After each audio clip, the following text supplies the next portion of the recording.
Olá, irmãos, muito boa noite. Estamos Boa iniciando noite. aqui mais um episódio do nosso podcast que trata sobre Apocalipse. Mas agora chegamos na sétima trombeta.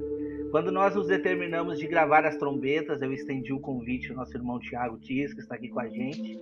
E ele disse assim: meu irmão, a sétima trombeta é comigo. Eu disse: bom, todo mundo quer a sétima trombeta, né? Porque a sétima trombeta representa a vinda do nosso Senhor e juntamente o seu reino juntamente com ele, né? Para você que está em casa, Apocalipse 11, do versículo 15 ao 16, vai dizer assim, ó: o sétimo anjo tocou a trombeta e houve no céu grandes vozes dizendo: o reino do mundo se tornou de nosso Senhor e do seu Cristo, e ele reinará pelo século dos séculos. E os 24 anciões que se encontram sentados no seu trono, diante de Deus, prostraram-se sobre o seu rosto e adoraram a Deus. Vou chamar aqui meu irmão Wagner Nunes. O que o irmão tem a trazer aí sobre esses primeiros textos aí, meu irmão? Amém. Eu vi a pergunta de uma irmã aí que está na dúvida se essa sétima trombeta seria a última trombeta de 1 Coríntios 15, 52. E a resposta é: com certeza. Não tem como não lembrar do ano do jubileu. Em Levíticos 25, a partir do verso 8, está escrito: contarás 7 semanas de anos, 7 vezes 7 anos, de maneira que os dias das 7 semanas de anos te serão 49 anos. Então, no mês sétimo, aos 10 do mês, ou seja, no dia da expiação, o apóstolo Paulo ele menciona sobre isso. João, em Apocalipse, quando me fala em Apocalipse 11, a Arca da Aliança é vista, então não tem como não lembrar do dia da expiação, né? E no dia da expiação, fará passar uma trombeta vibrante. No dia da expiação, fareis passar a trombeta por toda a vossa terra. Santificareis o ano 50º e proclamareis liberdade na terra a todos os seus moradores. Ano de chifre de carneiro vos será, e tornareis cada um a sua possessão, cada um a sua família. Então, o apóstolo Paulo estava mencionando, 1 Coríntios 15, 52, né? Eis que vos digo o mistério, nem todos morreremos, mas transformados seremos todos, né? E a transformação ao toque da última trombeta, ele estava se referindo a essa trombeta de chifre de carneiro no ano 50º. Então, mais para frente, nós vamos comentar um pouco mais acerca desse dia maravilhoso do ano 50º, que é o ano do jubileu, em que toda a terra ela será liberta, toda a criação será liberta, e nós que estamos nesse cativeiro da corrupção, né, por causa do nosso corpo mortal, nós receberemos a adoção de filhos, ou seja, a redenção do nosso corpo. Então, essa sétima trombeta, com certeza, está falando acerca dessa trombeta de liberdade. Ou seja, isso já nos diz que ela é no final da grande tribulação, porque o contexto de Apocalipse 11 é exatamente o ministério das duas testemunhas, tanto na primeira metade quanto na segunda metade. E quando concluir o ministério das duas testemunhas nos 7 anos, aí sim a sétima trombeta será ressoada e haverá libertação para toda a igreja do Senhor Jesus. Os mortos em Cristo ressuscitarão primeiro, os que estiverem vivos serão transformados para a gloriosa liberdade dos filhos de Deus. Então, o apóstolo Paulo não está pensando em trombeta de jogos romanos, pelo amor de Deus, eu já ouvi essa história aí, não tem nada a ver. As trombetas que o apóstolo Paulo menciona são as trombetas no livro da lei. Simplesmente ele está pensando nesse dia maravilhoso, que é o dia da libertação de todos nós e também das nações que adentrarão pelo milênio. Amém? Por exemplo, nós temos uma figura nas muralhas de Jericó. Durante 7 dias, o povo dava voltas e tocava trombetas. E você vê que tinha 7 sacerdotes tocando 7 trombetas. É a mesma figura que aparece no livro do Apocalipse. Esses 7 sacerdotes que tocavam trombeta, vê que no último dia eles dão um toque diferente e quando eles tocam diz que o povo deveria gritar e as muralhas viriam sobre o chão. O que é isso, irmãos? É uma figura da sétima trombeta e do que está acontecendo ali entre arrebatamento, entre um monte de coisas acontecendo ali. Tá? Então, nessa sétima trombeta, inclusive, vê que o texto ali diz em Apocalipse 7, houve vozes no céu, lá você vê o povo gritando, né? Isso está muito associado às vozes que estão no céu, a igreja está sendo arrebatada, há vozes de louvor que a gente vai ver daqui a pouco, Mateus 24 é o primeiro lugar que essa trombeta vai aparecer no Novo Testamento. Jesus diz assim, ó, imediatamente após a tribulação daqueles dias, o sol escurece, a lua não dá claridade, os poderes do céu são abalados. Então você vai ver o Filho do Homem vindo sobre as nuvens. Olha a vinda do Senhor acontecendo.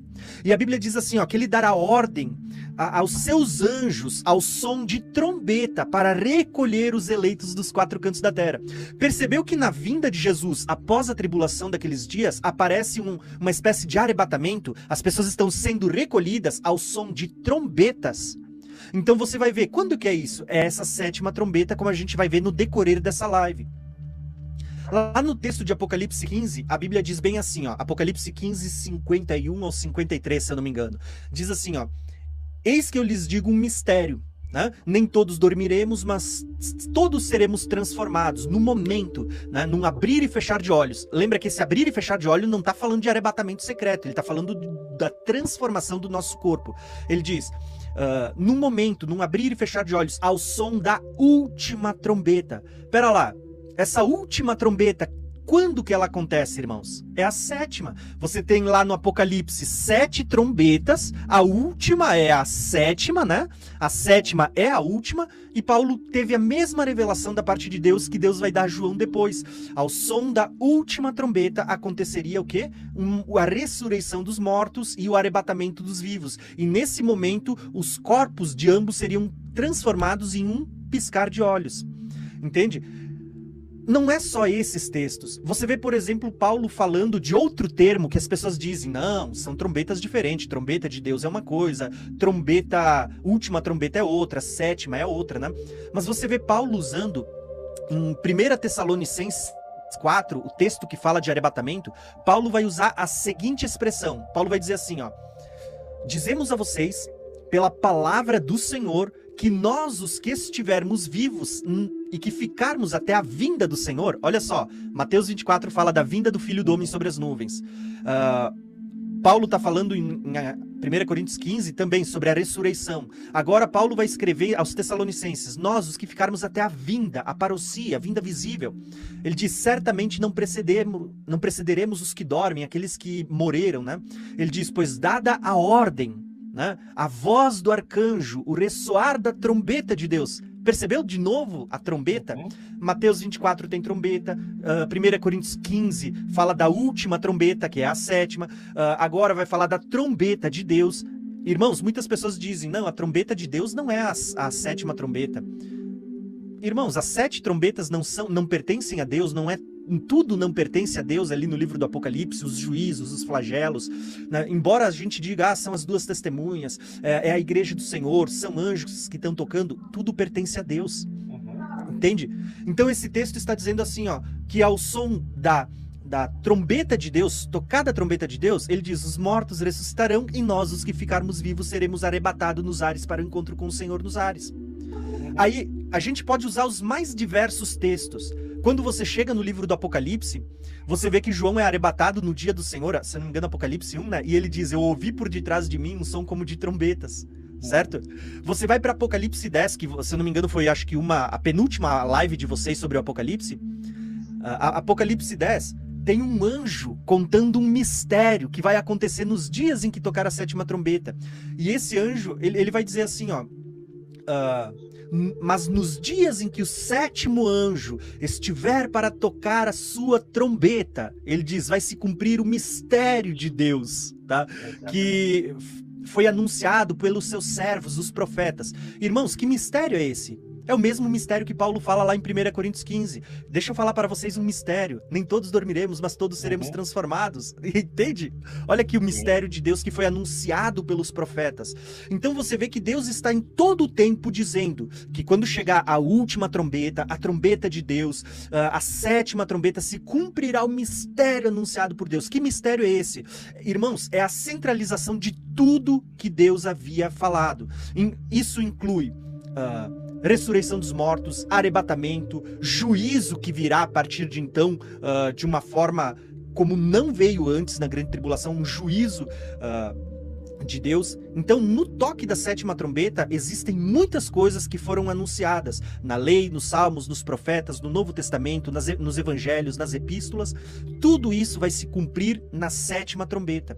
Aí sim, a gente chega agora em Apocalipse 7 e a gente pode ler esse texto dizendo, né, que o sétimo anjo tocou a sua trombeta. Houve vozes no céu, irmãos. Que vozes são essas, né? Houve vozes no céu que diziam: o reino do mundo se tornou do nosso Senhor e do seu Cristo. Os reinos do mundo que foram dados para o homem dominar e o homem se sujeitou a Satanás, você vê que é como se Satanás, através do homem caído, estivesse reinando nos reinos desse mundo. Por isso que a Bíblia vai dizer assim, ó, que quando Satanás tenta Jesus lá no Monte da Tentação, uma das coisas que Satanás oferece para Jesus é o quê? Os reinos desse mundo. Ele diz: se vocês prostrado me adorares, eu vos darei os reinos desse mundo. 1 João vai falar que ele vai dizer assim que o mundo jaz no maligno, né? O mundo jaz, tudo está em trevas, já está no maligno. E é por isso que Jesus ensina: quando vocês orarem o Pai Nosso, orem assim: venha o teu reino, tá? Quando é que esse reino vai vir? No milênio. Lembra? O reino de Cristo sobre a terra, né? Então, assim, ó, quando a gente fala da sétima trombeta, que diz que os reinos do mundo passaram a ser do nosso Senhor e do seu Cristo, tá? E ele reinará, é justamente porque é nesse momento, tá? Até esse momento que a gente vive hoje, o mundo está em trevas, o mundo jaz no maligno. É a partir desse momento que nós vamos ver que Cristo assume o seu reino, que o próprio Deus, porque a Bíblia, ela anuncia uma coisa, ela diz assim, ó: os reinos do mundo passaram a ser do Senhor, do nosso Deus, e do seu Cristo. Você vê o Pai e o Filho junto? Né? O Pai e o Filho, ó. Os reinos do mundo passaram a ser do Senhor e do seu Cristo, e ele reinará para todo sempre, tá? Só para concluir a minha fala, aonde que aparece essa expressão que ele reinará para sempre?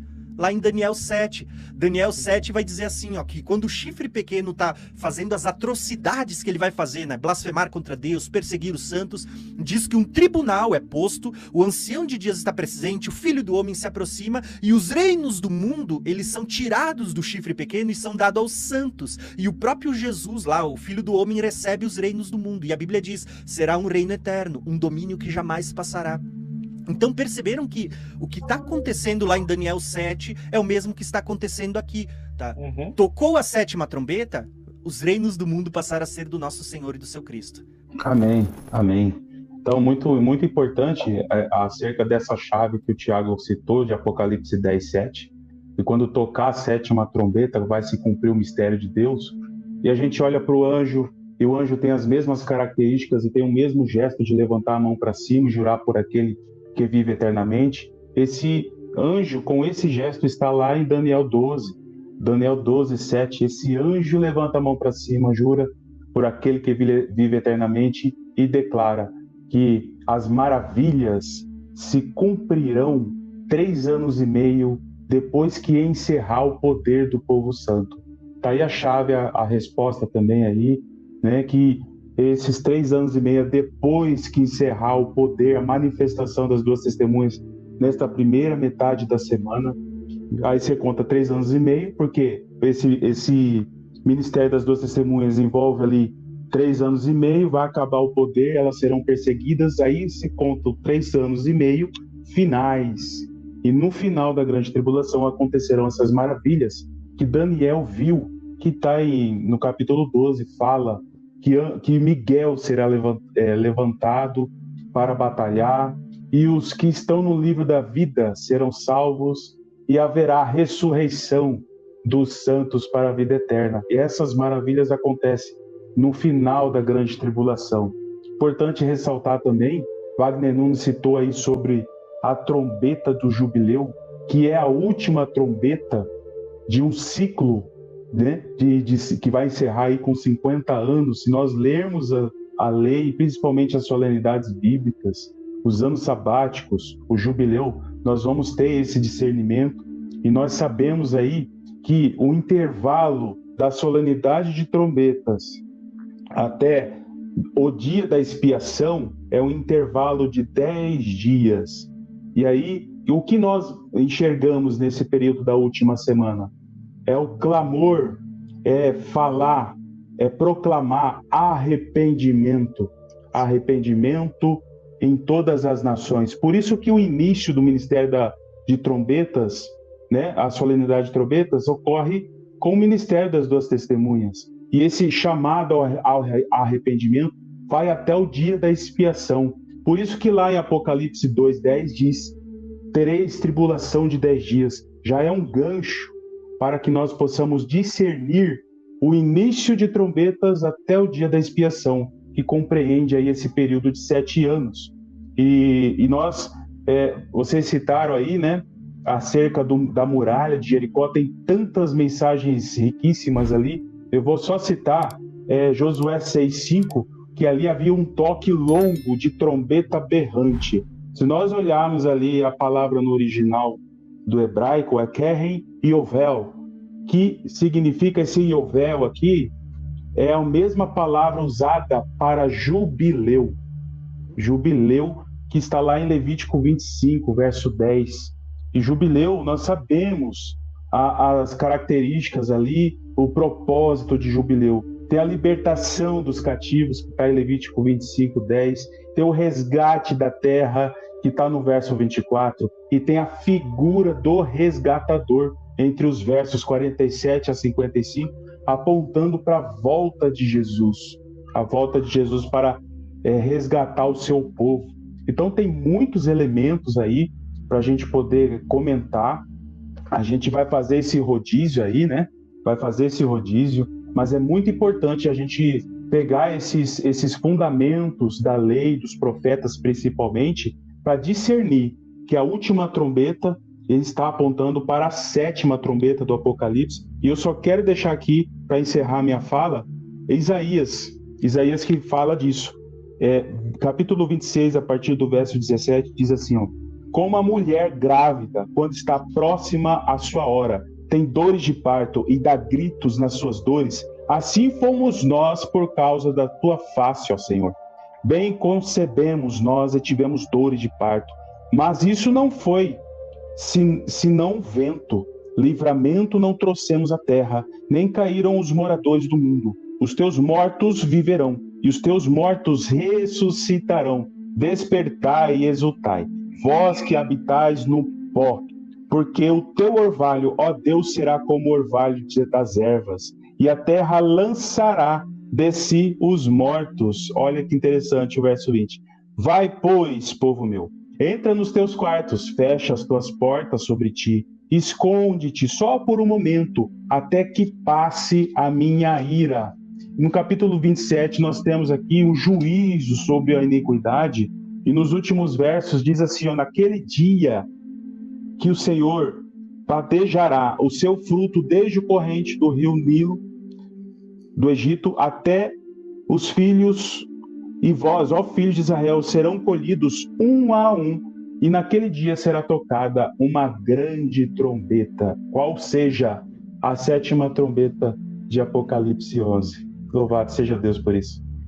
Então a primeira ressurreição, ela é mais importante, naqueles que irão reinar com Cristo durante os 1000 anos. Por isso que Paulo diz, né, ao soar da última trombeta, os mortos em Cristo ressuscitarão primeiro. E aí depois a gente poderia entrar aqui em outros detalhes quanto ao que vai acontecer nesse milênio.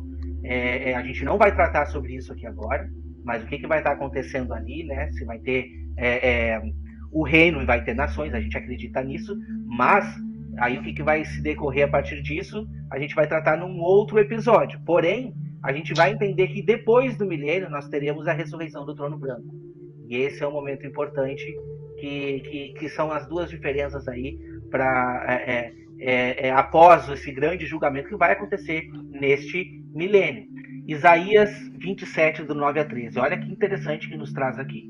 Portanto, com isto, será espiada a culpa de Jacó. Olha só que interessante quando a gente entende, né, sobre as duas casas de Israel. E este é todo fruto de perdão do seu pecado. Lembra o que diz nas 70 semanas? Né, as 7 maravilhas que estão lá. E o que depois Jesus disse, né, quando perguntaram para ele, mestre, quantas vezes a gente deve perdoar o nosso irmão? 7 vezes? E ele não, 70 vezes 7. Então ele fez a gente voltar para a profecia das 70 semanas para entender que aquilo tudo era referente a perdão. Todos aquele ciclo de festa que nós tínhamos no passado era exatamente referente ao perdão. Mas, infelizmente, meus irmãos, os ciclos precisavam se repetir. E ao soar da 7ª trombeta, desta que nós estamos proclamando agora, não vai precisar mais se repetir.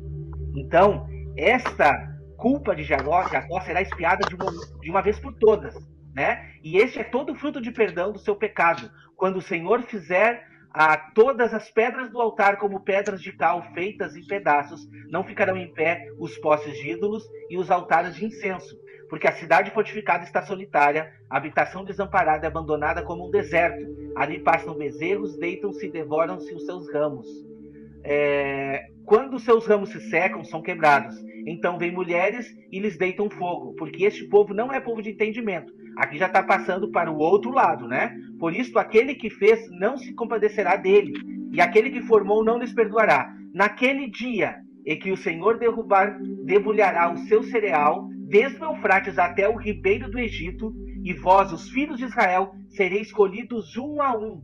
Naquele dia se tocará uma grande trombeta, e os que andavam perdidos pela terra da Síria, e os que forem desterrados para a terra do Egito, tornarão a vir e adorarão ao Senhor no Monte Santo em Jerusalém.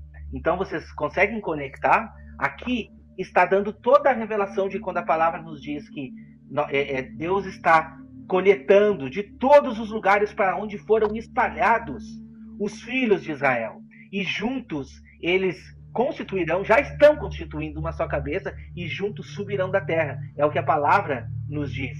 Eu achei também um outro texto. Esses salmos eu achei fantástico. Eu queria compartilhar com os irmãos. Batei palmas. O que nos remete? Né? Para os irmãos que estudam sobre as festas, sabem? E quando tinham palmas nas mãos, era a festa dos tabernáculos. Batei palmas. Todos os povos, celebrai a Deus com vozes de júbilo, pois o Senhor Altíssimo é tremendo, é o grande Rei de toda a terra. Ele nos submeteu os povos e pôs sob os nossos pés as nações. Escolheu-nos a nossa herança, a glória de Jacó, a quem ele ama. Subiu Deus por entre aclamações, o Senhor ao som de trombeta. Salmodial a Deus, cantai louvores. Salmodial ao nosso Rei, cantai louvores. Deus é o Rei de toda a terra. Salmodiai com harmonioso cântico. Deus reina sobre as nações, Deus se assenta no seu santo trono, os príncipes dos povos se reúnem, o povo de Deus de Abraão, porque a Deus pertence os escudos da terra, e ele se exaltou gloriosamente. Então, meus irmãos, esse salmo está aqui, não é para bonito, não é porque Davi teve na sua mente, vou desenhar aqui, não, é Deus se revelando o futuro para nós, de como que será. Porque nesse momento, a partir do toque da última trombeta, os textos vão ainda continuar nos mostrando que todas as nações trarão a sua glória. E haverá reconhecimento até daqueles que trespassaram. Haverá reconhecimento, todos irão reconhecer que Jesus Cristo é o Senhor. E então a gente vai estar completo. E esse reino, ele será um reino primeiramente de 1000 anos, mas eterno. Podemos dizer eterno? Podemos. 1000 anos por quê? Porque esses 1000 anos será o reinado de Cristo sobre as nações, para que todos venham prostrados aos seus pés e reconhecer que ele nos amou. Olha como é que a Peshita vai traduzir isso pra gente. Ó, isso aqui eu acho muito lindo, irmãos, tá? Deixa eu mostrar pra vocês aqui, ó, a Peshita. A Peshita, ela diz assim, ó: 70 semanas estão determinadas sobre o teu povo e sobre a tua santa cidade, para terminar com as culpas, para acabar com os pecados, para perdoar a iniquidade e para trazer, olha essa expressão, trazer o justo desde a eternidade. Entendeu? 70 semanas para trazer o justo. Isso está falando da vinda de Cristo. Quando toca a 7ª trombeta, cumpre-se também a última semana de Daniel. A irmã perguntou, né, se é no meio da semana, se é no final da semana. Cumpre-se a última semana de Daniel. Quando se cumpre as 70 semanas, inclusive a última semana, começa a acontecer todas essas coisas. Ele está dizendo, vai terminar com a culpa, vai acabar com o pecado, vai perdoar a iniquidade, vai trazer o justo desde a eternidade. Entenderam? Na 7ª trombeta está acontecendo a vinda de Cristo. Os reinos do mundo passaram a ser do nosso Senhor e do seu Cristo, e ele reinará. Quando diz que ele reinará, está falando agora do início do milênio, o reinado de Cristo sobre a terra, né? A vinda do justo, né? Vai trazer o justo da eternidade. Graças te damos, Senhor Deus, Todo-Poderoso, que és e eras, porque assumiste o teu grande poder e passaste a reinar. Na verdade, as nações se enfureceram. Chegou, porém, a tua ira e o tempo determinado para serem julgados os mortos, para se dar o galardão aos teus servos, os profetas e os santos, e aos que temem o teu nome. Olha só, são vários segmentos de classificação de pessoas aqui, tá?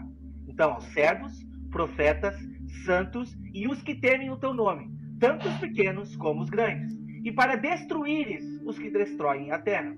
É importante entender que mesmo que vamos estar reinando na terra, nós vamos ter acesso ao céu. Porque quando Deus falou para Jacó acerca da herança que ele receberia, que no futuro ele entregaria os dízimos, né, a colheita dessa herança, ele viu uma escada e os anjos de Deus subindo e descendo sobre ela. Então, o governo vai ser na terra, mas nós teremos, por causa de Cristo Jesus, porque seremos semelhantes ao corpo glorioso dele, nós teremos também acesso aos céus, né? E nos faz lembrar aquela visão de Ezequiel no rio Quebar, né? Os querubins, né? Embaixo do mar de vidro, enfim. Nós vamos ter acesso também aos céus. Mas, é claro, nós vamos governar na terra. O irmão Tiago Tis falou só para poder finalizar a primeira parte, ele falou de um grupo de irmãos que creem que já aconteceu, não sei o quê. E a igreja em si, boa parte dela, digamos assim, que mais que 90%, não tem o entendimento das 7 festas fixas. Para muitos irmãos, Cristo Jesus morreu na cruz, acabou. Eu tenho direito hoje a tudo que ele conquistou na cruz, né? Tudo que Jesus conquistou na cruz. Mas não é nosso direito hoje. Hoje nós temos direito, sim, de experimentar de poderes desse mundo vindouro. Mas a própria palavra de Deus diz, por exemplo, em 1 João 3, diz que hoje nós somos filhos de Deus, mas ainda não manifestou-se o que havemos de ser. Então, hoje, nós desfrutamos, sim, do benefício da Páscoa, mas a Páscoa ela não é o final de tudo, ela é o início de tudo. Foi por causa da Páscoa que Jesus garantiu o cumprimento das demais festas. Então, por falta de entendimento de que ainda há tempos determinados para se cumprirem as últimas 3 festas, e que só vamos desfrutar da plenitude da obra de Cristo na cruz exatamente no soar da 7ª trombeta, que é no dia da expiação. Então, quando nós temos esse entendimento, nós desbloqueamos essas verdades.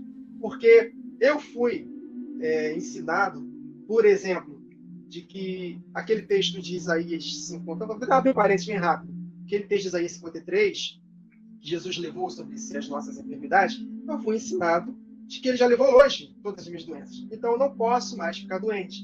Só que depois que a gente estuda o mistério das festas, nós vamos entender que aquele texto é um texto profético que vai se cumprir nessa 7ª trombeta. Por quê? Se ele já levou todas as minhas doenças, então ele também levou todos os meus pecados, porque no mesmo contexto de Isaías 53 ele fala que ele levou todos os nossos pecados. Então quer dizer que eu não peco mais?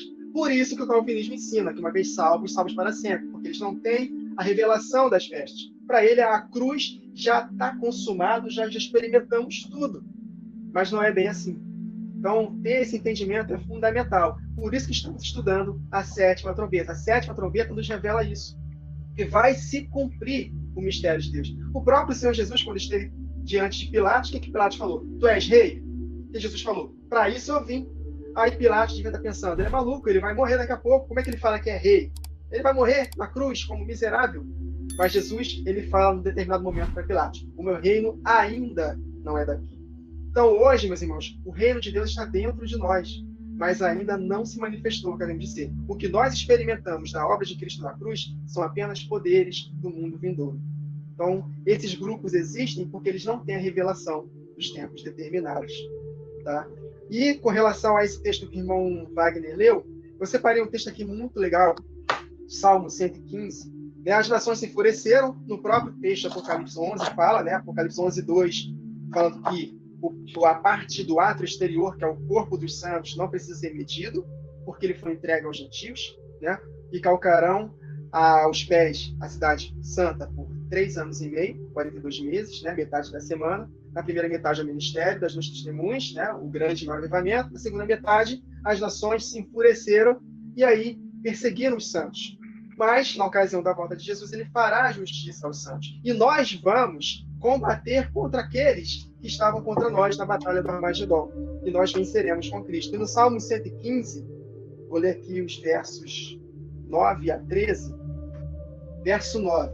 Israel confia no Senhor. Nós somos Israel de Deus, a união de judeus e gentios, as duas casas unidas, a família de Deus. Então, Israel de Deus confia no Senhor. Ele é seu amparo e seu escudo.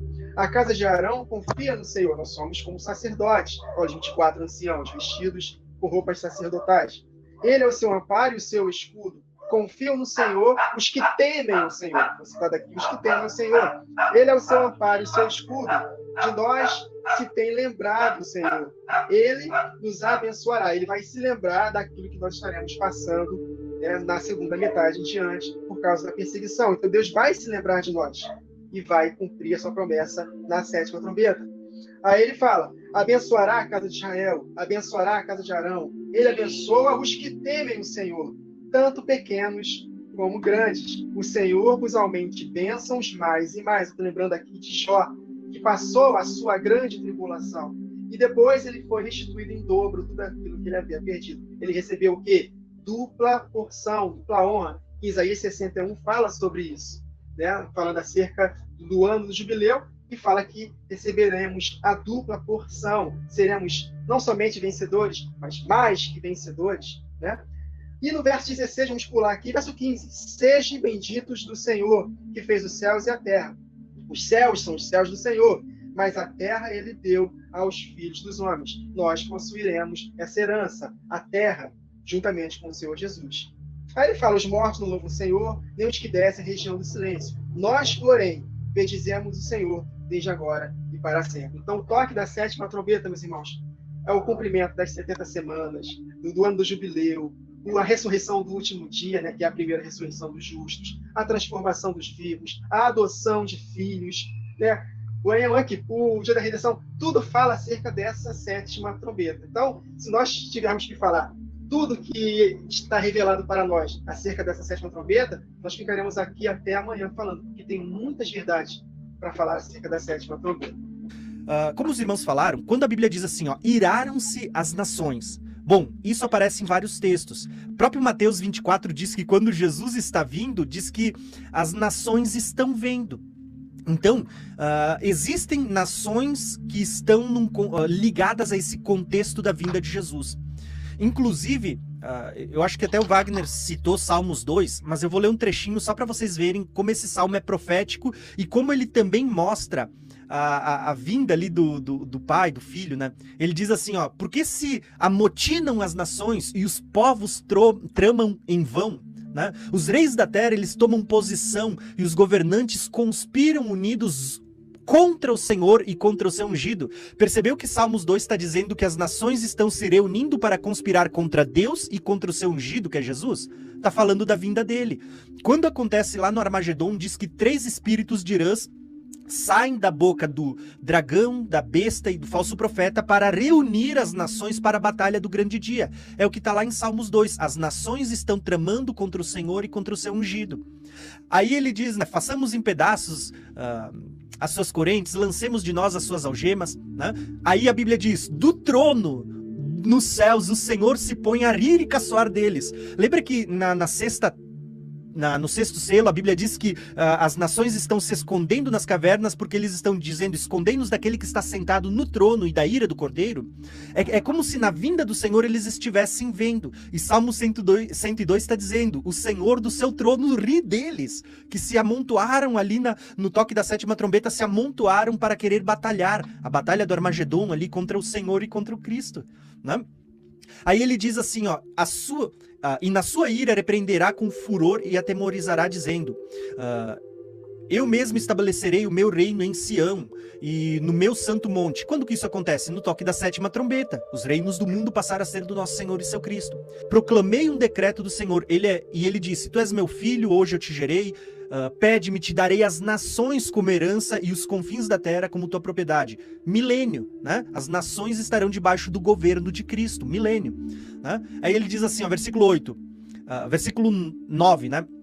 Por isso, ó reis, sejam prudentes, aceitem a advertência, autoridades da terra.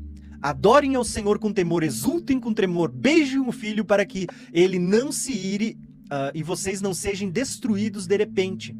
Quando disserem paz e segurança, vos virá repentina destruição. Entenderam? Então ele vai dizer assim, ó, ele vai começar a mostrar muitas coisas, mostrando que as nações estão iradas, as nações estão tramando contra o Senhor, elas estão se reunindo no Vale do Armagedon para batalhar contra aquele que está vindo sobre as nuvens. Mas aí a Bíblia diz que aquele que vem sobre as nuvens, que tem na coxa escrito Rei dos Reis e Senhor do Senhor, os vencerá e junto com ele os seus santos. Tá? A Bíblia vai declarar tudo isso. Só que olha o que acontece, irmãos. Quando a gente lê, a Bíblia diz assim, ó, então, versículo 18 do texto que a gente tem hoje em pauta, né? Apocalipse 11, 18. Iraram-se as nações, veio a tua ira e o tempo dos mortos de serem julgados. Tá, irmãos? Veio a tua ira. Quando é que vem a ira do Senhor? E o tempo dos mortos serem julgados? Né? Eu não lembro se o Wagner citou Salmo 110, mas eu vou mostrar para vocês como o Salmo 110 ele é profético e ele mostra tudo isso que a gente está falando. Salmo 110 vai declarar assim, você pode ler em casa, mas eu vou ler para vocês aqui. Ele diz assim, ó: o Senhor disse ao meu Senhor. Perceberam dois Senhor conversando? O pai e o filho. O Senhor disse ao meu Senhor: assenta-te à minha direita, até que eu faça os teus inimigos como estrado dos teus pés. Aí ele diz: o Senhor estenderá o cetro do seu poder desde Sião e dominará sobre os seus inimigos. Quando convocarem as suas tropas, essa expressão, quando convocarem as suas tropas, está falando do arrebatamento da igreja. Quando o Senhor convocar as suas tropas, a igreja, aqueles que estão mortos ressuscitam, os vivos são arrebatados. Quando o Senhor convocar as suas tropas, a Bíblia diz assim, ó: o teu povo se apresentará voluntariamente. Vai ter gente saindo das covas, vai ter os vivos sendo arrebatados. Ele diz: o teu povo se apresentará voluntariamente, trajando vestes santas. O que é isso? Corpo glorificado, né? Trajando vestes santas. Aí ele vai dizer assim, ó: desde o romper da alvorada, os teus jovens virão como orvalho. O Senhor jurou e não se arrependerá. Tu és sacerdote para sempre, segundo a ordem de Melquisedeque. O Senhor está à tua direita. Lembra do pai sentado no trono e o filho à direita? Isso está acontecendo na vinda também. Ele diz: o Senhor está à tua direita e esmagará reis no dia da sua ira. Lembra o sexto selo, né? Quando ele é aberto, a Bíblia diz que eles veem o Senhor no trono e o Filho, o Cordeiro, vai executar a ira de Deus. Tá aqui, ó, no Salmo 110. O Senhor está à tua direita, ele esmagará reis no dia da sua ira. Aí a Bíblia diz: as nações se iraram. Olha o que diz o versículo 6 do Salmo 110. Ele julgará as nações, amontoando os mortos e esmagando governantes em toda a extensão da terra. E a Bíblia diz: do cabia ele ainda vai parar para beber num riacho, né, e erguerá sua cabeça. Né? Olha quanta coisa legal que a gente vai ver nas profecias falando da vinda do Senhor, quando as nações se iraram e veio a ira do Senhor. Quando que veio a ira do Senhor? Lá no sexto selo, aqui na sétima trombeta, porque vocês vão ver que eles estão todos alinhados. Né? Tá tudo alinhado, essas questões. Às vezes as pessoas criam uma linha do tempo colocando um na frente do outro, mas não, a revelação é uma camada em cima da outra. E aqui existem algumas questões, né? Eu vi que alguém perguntou se a ressurreição acontecia lá no início, se a ressurreição acontecia no meio ou no final, né? Se é antes do milênio. A Bíblia responde isso para nós. Por exemplo, quando você lê Apocalipse 20, que a gente vai ter uma live sobre isso mais adiante, Daniel 7 diz que a ressurreição dos mortos é depois daquele período, tempos e metade de um tempo, ou seja, Daniel deu o primeiro testemunho. Jesus, ele vai dar um testemunho em João, dizendo assim, ó, que quando Jesus vier na glória do seu Pai, diz que os mortos ouvirão a sua voz. Quando Jesus fala da ressurreição, ele vai dizer lá em João, no Evangelho de João, capítulo 6, ele diz assim, ó: essa é a vontade do meu Pai que me enviou, né? Que eu não perca nenhum daqueles que ele me deu, mas eu ressuscitarei no último dia. Quando é que é a ressurreição dos mortos? No último dia. Esse último dia é quando? É no final das 70 semanas. Quando encerrou as 70 semanas é o último dia. É o último dia desta era, deste templo, deste ciclo que a gente está vivendo. Aí se inicia um novo ciclo que é o milênio. A ressurreição é no último dia, no toque da sétima trombeta, né? A gente poderia citar muitos textos. O texto que a gente leu primeiro do arrebatamento, ele diz o quê?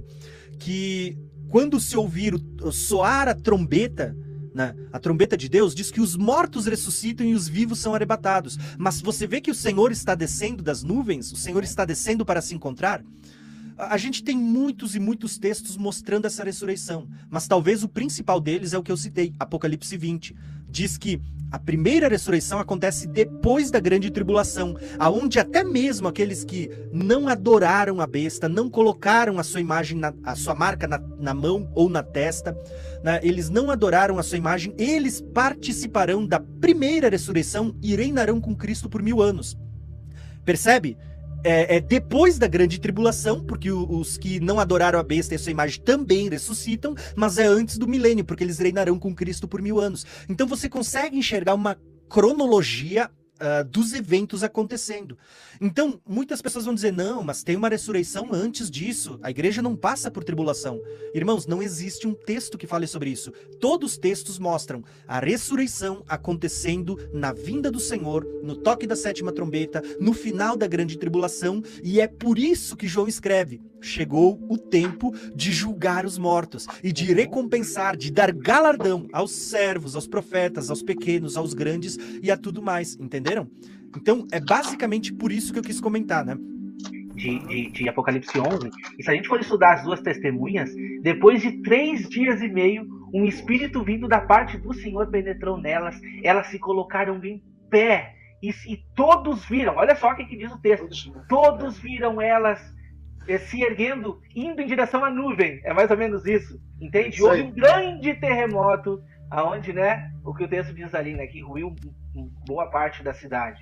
Meus irmãos, a conexão é tremenda. Por que vocês acreditam que logo depois vem falando da 7ª trombeta? Eu posso dizer que esse tempo está conectadíssimo, está ali, ó, junto. É como se essa ressurreição, não só das duas testemunhas, mas também de todos aqueles que irão reinar com Cristo. É um momento praticamente único.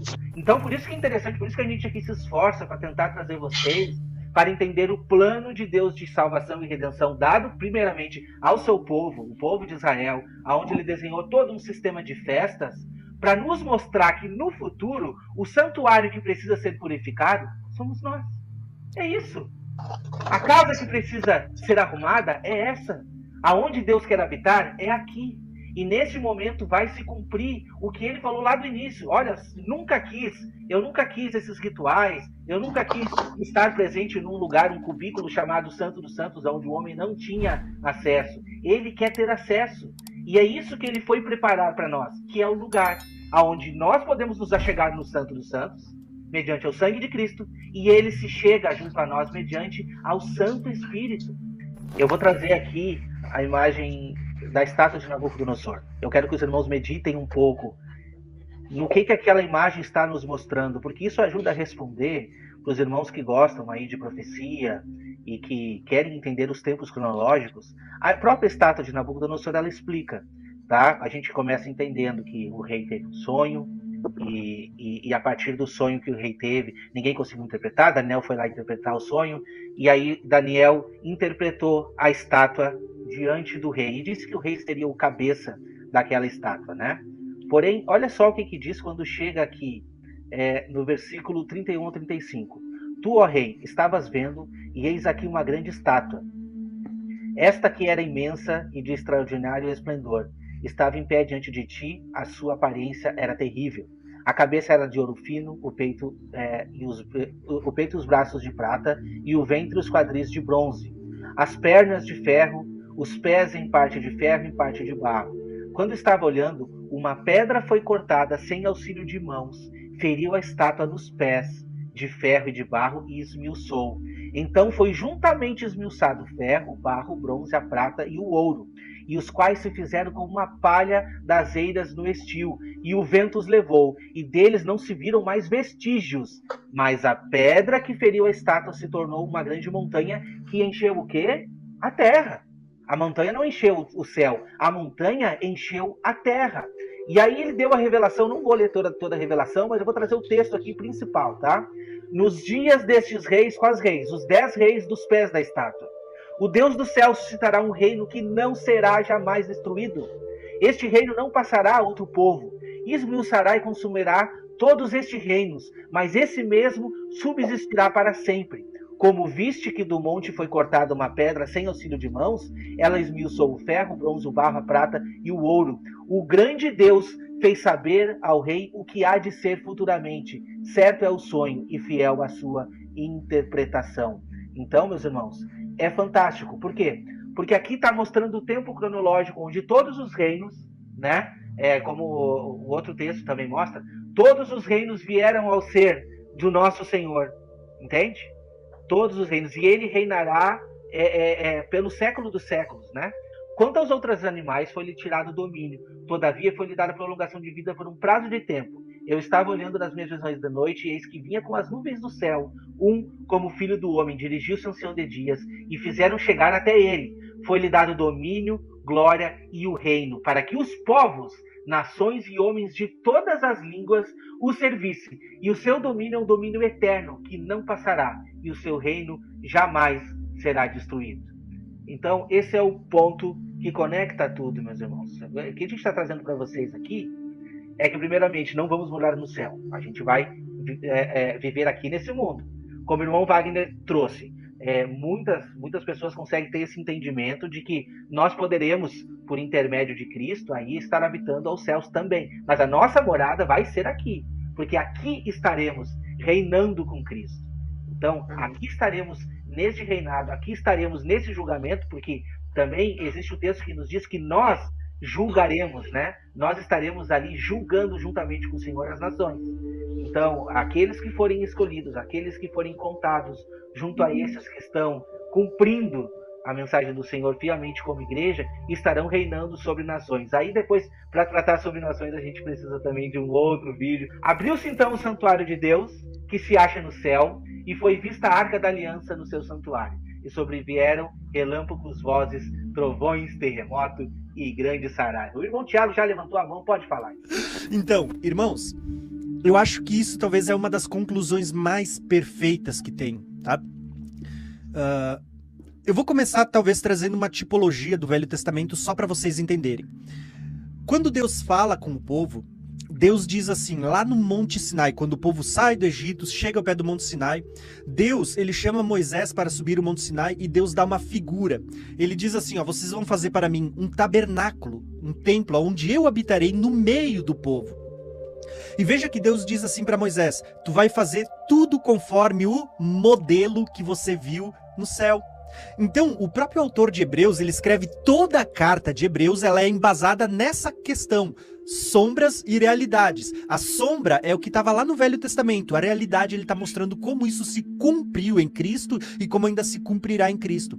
Então você vê que assim, ó, o tabernáculo e todos os utensílios que estavam no tabernáculo eram uma figura que apontava para uma realidade espiritual. Então deixa eu mostrar para vocês isso. Quando você entrava no tabernáculo, você tinha uma divisão. Eu até ia botar na tela, mas a minha internet hoje está um pouquinho ruim, eu não consegui separar.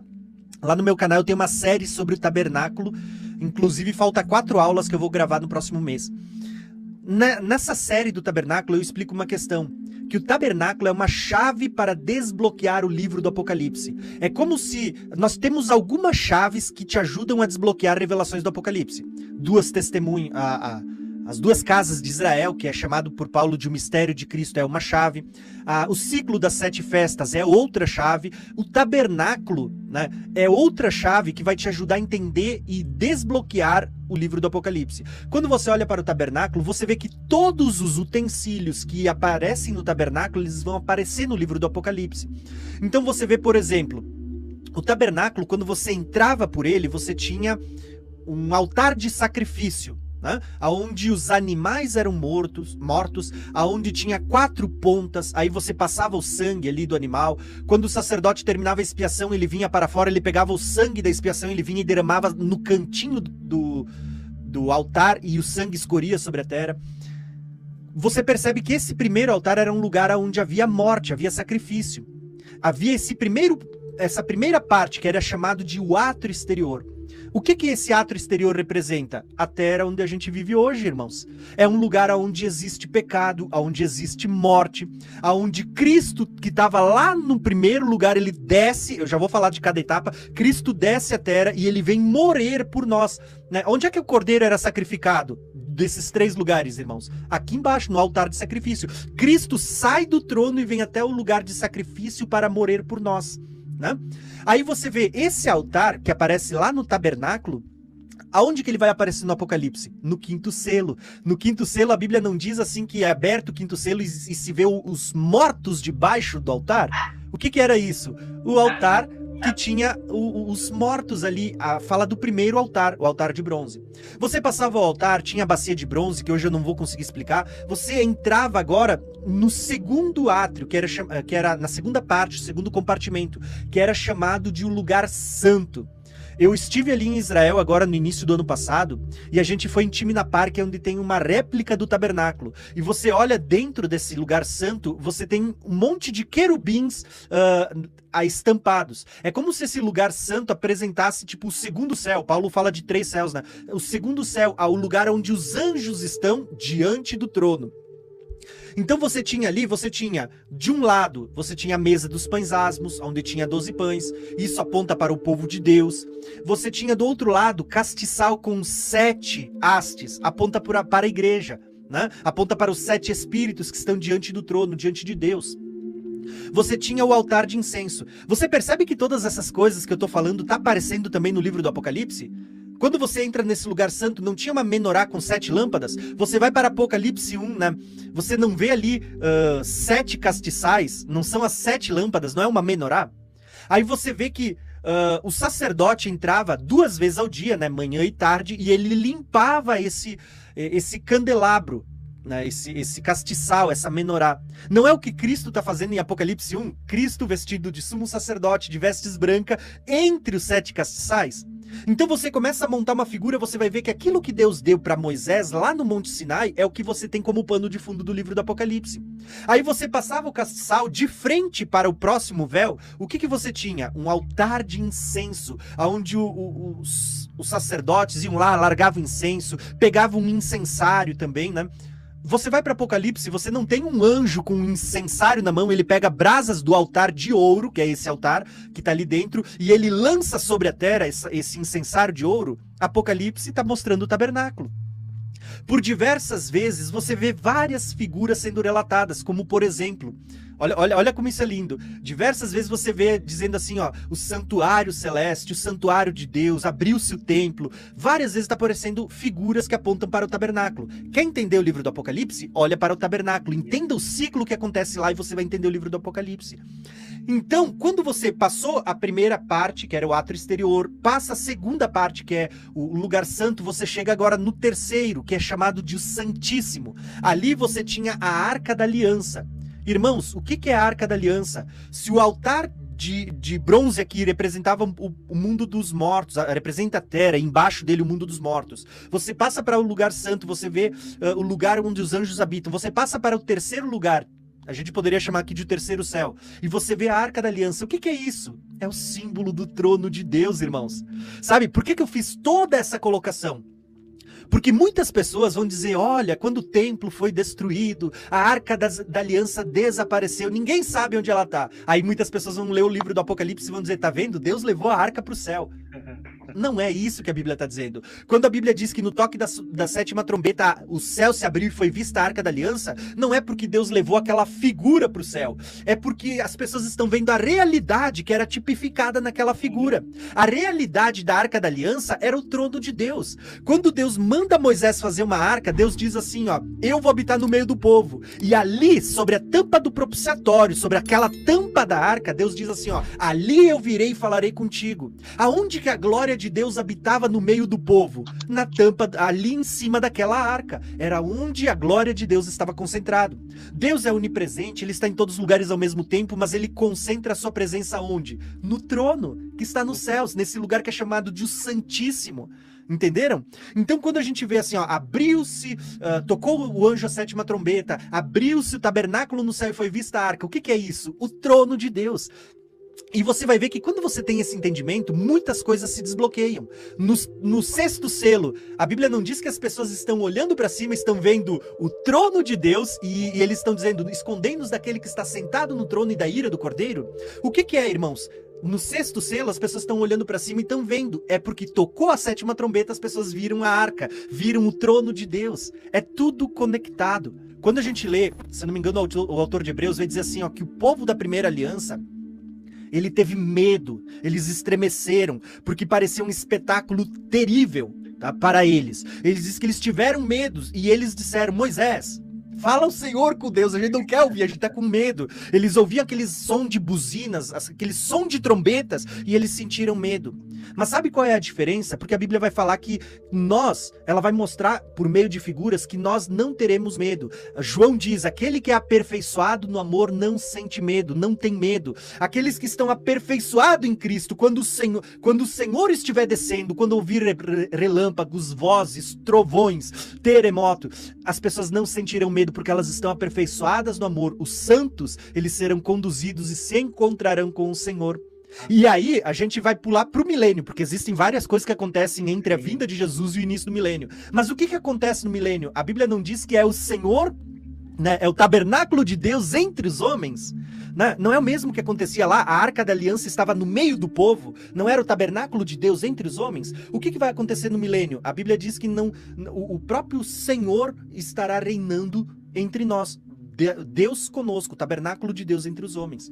Então você vê que esse último versículo 19, ele está relatando muitíssimas coisas. Mas eu quis fazer esse comentário para ponderar. Lógico, vou passar a bola para vocês agora, né? Mas eu queria trazer essa colocação. A Arca da Aliança é um símbolo do próprio trono de Deus que as pessoas estão vendo quando o céu se abre, sabe? Na Arca da Aliança, nós temos ali alguns elementos. Nós temos as 2 tábuas do testemunho, que aponta ali para o ministério das 2 testemunhas novamente, para o ministério da igreja nesses últimos dias, exercendo o protagonismo ali junto com Jesus para restaurar todas as coisas, o Elias que há de vir e restaurará todas as coisas, como Pedro também mencionou lá em Atos capítulo 3. Nós temos ali junto à Arca da Aliança a vara de Arão que floresceu, e nesta vara era uma vara de amendoeira. E o que Deus fala para Jeremias? Jeremias, você viu a vara de amendoeira? Pois bem, eu velo em cumprir com a minha palavra. E a palavra do Senhor sendo cumprida ali de uma maneira plena diante de toda a humanidade. E nós também fazemos menção do maná que estava guardado ali. E lembrando do maná escondido que Jesus declarou ali para a igreja de Pérgamo, né? Ao que vencer, eu darei a ele um maná escondido, apontando para Jesus. E nós sabemos que em Pérgamo tinha ali o trono de Satanás. E o que é que vai acontecer na ocasião da volta de Jesus? O trono de Satanás vai ser desfeito e será estabelecido o trono de Deus e do Cordeiro no reino milenar. Por isso que a Arca da Aliança, que aponta para o trono de Deus, ela tem elementos riquíssimos e fundamentos que nos dão aí combustível para avançar cada vez mais neste propósito. Louvado seja Deus. Será que realmente as coisas desse tempo presente vão tirar a nossa alegria? De jeito nenhum, queridos. Meditar acerca das coisas que virão é o que vai gerar em nós o quê? Fortaleza, esperança. Então, não dá para murmurar. Por isso que o povo que saiu do Egito, os corpos caíram do deserto, porque eles estavam chegando só aquele momento. Ele viu Deus fazendo obras tremendas, né? Obra da cruz, podemos dizer assim. Mas no decorrer do caminho, as tribulações vieram e eles murmuraram. Os corpos caíram no deserto. Mas aqueles que perseveraram até o fim alcançaram.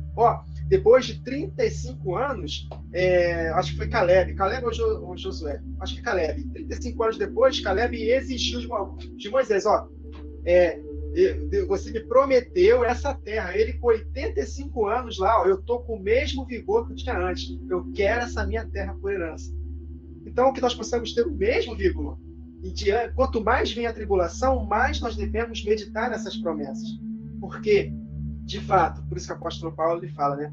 Eu não sei, eu estou dividido, porque partir e estar com Cristo é incomparavelmente melhor. Mas por causa dos irmãos, vou ficar mais um pouco. Então, devemos pensar cada vez mais nessas coisas. A Bíblia, meus irmãos, de Gênesis a Apocalipse, ela nos faz aspirar, não para ter coisas nesta vida passageira, ela nos faz aspirar exatamente esse dia maravilhoso. Por isso que a teologia da prosperidade, a teologia do coach, outras teologias querem usurpar essa esperança da nossa vida. Mas quando nós temos essa esperança em alta, as tribulações do tempo presente que a gente sofre hoje não se comparam com o que os apóstolos sofreram. Se estivermos vivos na ocasião da grande tribulação, sim, vamos sofrer o que ele sofreu. Mas na nossa vida aqui cotidiana, meus irmãos, não tem nenhuma tribulação que possa tirar a esperança desse dia maravilhoso. E a 7ª trombeta, meus irmãos, fala exatamente desse dia maravilhoso. A redenção do nosso corpo, quando de fato nós seremos adotados, seremos semelhantes ao corpo glorioso do Senhor e reinaremos com Cristo nesta terra por 1000 anos e depois por toda a eternidade. Então vale a pena nos encher dessa esperança e, obviamente, olhar para a nossa vida. Porque Raabe é uma figura da igreja. E Tiago, ele citou Raabe, que foi justificada por obras. E o contexto de Tiago 2 é a obediência aos 10 mandamentos, que resume não praticar as obras da carne. Então, devemos alimentar nosso coração dessa esperança e olhar para a nossa própria vida, para que possamos andar em santidade. Porque sem santificação, ninguém verá o Senhor como Ele é. Então é isso. Diante dessas coisas maravilhosas que o irmão Tiago Tis falou, fiquei maravilhado com tanta revelação, mas isso alegra o nosso coração. Então eu quero trazer vocês aqui mais uma vez para meditar exatamente nesse tabernáculo que o irmão Tiago trouxe. Existiam 3 níveis: o pátio, o lugar santo e o lugar santíssimo. O homem se achegava no máximo ali ao pátio, levando o seu cordeiro. O sacerdote imolava o cordeiro e só o sumo sacerdote entrava no lugar santíssimo. Nós não tínhamos esse direito e hoje nós temos. Nós temos o direito de entrar no Santo dos Santos por intermédio do corpo de Cristo. E quando a gente reflete um pouquinho nas festas ainda, a gente vê que só poderia passar pela expiação quem cumprisse o ritual desde a Páscoa. Então, aceitar o Cordeiro é o primeiro passo. Esse é o primeiro passo para entrar nesse último dia. Qual é o último dia? A esperança que todo o povo tinha da saída do sumo sacerdote do lugar santíssimo. E então, a gente concretiza com o que Apocalipse diz: eis o tabernáculo de Deus com os homens. Quando? Ao ressoar da última trombeta. Meu irmão, não perca a oportunidade de entrar nesse ambiente sagrado que é o lugar santíssimo. Purifique as tuas vestes. Aceite o Cordeiro como aquele que fez a expiação por você. E por intermédio de Cristo Jesus, entre nesse lugar de adoração, entre no lugar santíssimo, para que naquele dia, quando toda a humanidade olhar para cima, veja esse concerto e veja você lá, vindo com Cristo nas nuvens. E isso é muito poderoso. Eu gostaria de deixar essa palavra com você no dia de hoje. Muita alegria no meu coração. Aprendo com todos vocês. A cada dia eu vejo que eu tenho muito a aprender. Então agradecemos a todos aqui do canal Voz de Trombeta, canal Wagner Nunes, Graça e Conhecimento. Muito obrigado mais uma vez, irmão Tiago Tis. E até a próxima semana. Deus abençoe a todos, meus irmãos. Uma ótima noite.